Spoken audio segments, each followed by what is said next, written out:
बिहार में जिस तरीके से एक दूसरे घटक दल पर दबाव बनाने की कोशिश हो रही है, घटक दल चाहे वो महागठबंधन की बात कर लें चाहे एनडीए की बात कर लें,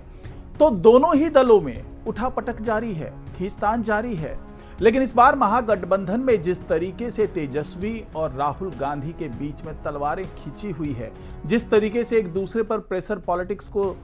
बनाने की कोशिश की जा रही है, उससे यही समझ में आ रहा है कि महागठबंधन के अंदर इस बार बहुत स्मूथ नहीं है। पिछली बार जिस तरीके से आरजेडी ने दबाव बना करके अपने हिसाब से सारे घटक दलों को सीट दे दी, यानी कि बड़े भाई की भूमिका में रहे, इस बार सब कुछ तेजस्वी यादव का चलता हुआ नजर नहीं आ रहा है, क्योंकि इस बार राहुल गांधी ने एक बड़ा पैंतरा चल दिया है। उनकी पैंतरेबाजी ऐसी है कि तेजस्वी यादव अब अपनी बगले झांकते हुए नजर आ रहे हैं। उन्हें उम्मीद नहीं थी कि राहुल गांधी ऐसी सौदेबाजी भी कर सकते हैं, लेकिन राहुल गांधी ने साफ साफ कर दिया है कि इस बार 60-70 सीटों से काम नहीं चलेगा, इस बार 100 से ज्यादा सीटें चाहिए। और बाकायदा उन्होंने इसकी पूरी लिस्ट थमा दी है आरजेडी को, तेजस्वी यादव को बता दिया है कि ये 105 उम्मीदवारों की सीट है, ये 105 सीट ऐसी है जहां पर कांग्रेस के उम्मीदवार जीत सकते हैं, इसलिए हमारा दावा तो इन सभी 105 सीट पर है। इस दावे को सुनते ही तेजस्वी यादव के तोते उड़ गए। अब यहां पर सवाल ये उठता है कि अगर राहुल गांधी ऐसा कह रहे हैं तो मुकेश सहनी क्या कहेंगे? वो तो 60 सीटों पर दावा कर रहे हैं। अगर मुकेश सहनी 60 सीटों पे दावा कर रहे हैं तो जो बाकी की जो वामपंथी दल हैं वो क्या करेंगे? और जो दो तीन छोटे छोटे घटक दल हैं वो भी अपनी लिस्ट बनाने में लग गए हैं। अगर सारी लिस्ट मान ली जाए तो आरजेडी के पास तो केवल 20 से 25 सीटें बच जाएगी। तो ऐसी स्थिति में क्या करेंगे तेजस्वी यादव? तो क्या बीच का रास्ता निकलेगा? क्या राहुल गांधी अपनी जिद पर बने रहेंगे? तो ये तमाम जानकारी आपको आज की इस वीडियो में मिलने वाली है। बहुत ही शानदार वीडियो होने वाली है, बहुत ही रोचक वीडियो होने वाली है, तो वीडियो को आखिर तक जरूर देखिएगा।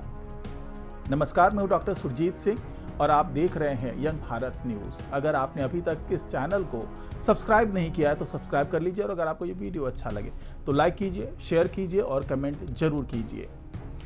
तो जैसा कि मैं आपको बता रहा था, आपने बिल्कुल ठीक सुना, अभी तक बात हो रही थी कि 75 से 80 सीट की बार्गेनिंग कर सकते हैं राहुल गांधी, लेकिन अब ये आंकड़ा बहुत तेजी से बढ़ता हुआ दिख रहा है। अब 105 सीटों की बात हो रही है, और वो भी तब जबकि वोटर अधिकार यात्रा की जो सफलता मिली है, जिसको सफलता कह सकते हैं आप, तेजस्वी यादव भी उसमें थे, वामपंथी दल के नेता भी उसमें थे, मुकेश सहनी भी उसमें थे। लेकिन जिस तरीके से राहुल गांधी ने खुद को महानायक साबित करने की कोशिश की, जननायक साबित करने की कोशिश की इस अधिकार यात्रा के माध्यम से, और उसके बाद जिस तरीके से जन समर्थन वहां पर जुटा, जिस तरीके से राहुल गांधी को ऐसा लगने लगा कि ये पूरा जनाधार केवल कांग्रेस का है, तो ऐसी स्थिति में राहुल गांधी का थोड़ा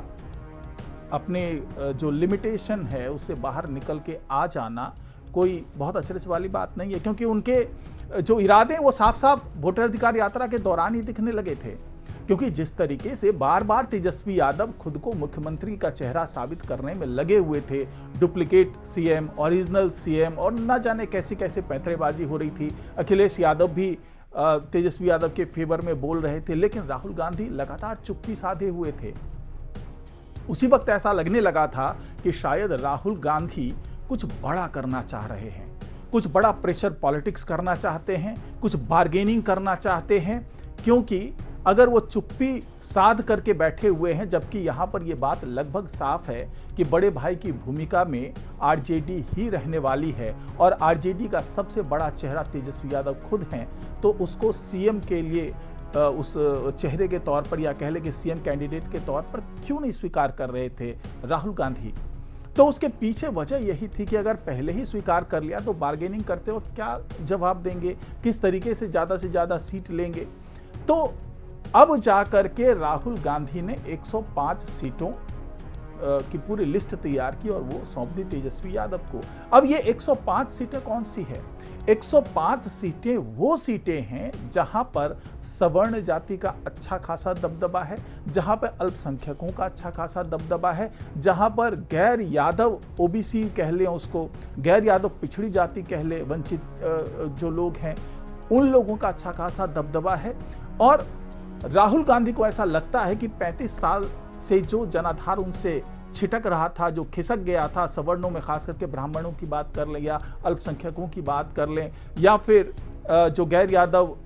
पिछड़ी जाति की बात कर लें, तो ये वो जनाधार है जो हमेशा से ही कांग्रेस के साथ चलता रहा था। लेकिन ये बात 35 साल पहले के 90 के दशक की बात है, जब आखिरी बार कांग्रेस को इन सभी जनाधार का सपोर्ट मिला था। लेकिन इस बार वोटर अधिकार यात्रा के माध्यम से जिन 110 सीटों को जो प्रभावित हो सकते हैं इन इलाकों से, जिस इलाके से ये वोटर अधिकार यात्रा गुजर रही थी,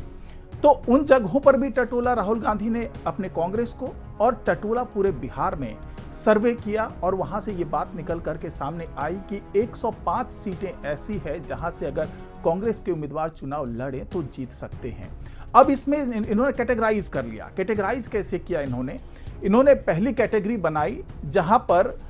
इनके जो उम्मीदवार हैं वो जीत करके आए थे, वो करीब 19 सीट तो है ही ऐसी,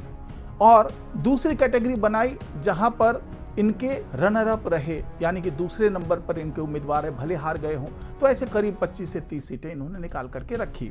और इसके अलावा वो सीटें इन्होंने कैटेगराइज की जहां पर इनके जीतने की प्रबल संभावना हो सकती है, वो करीब 50-60 सीटें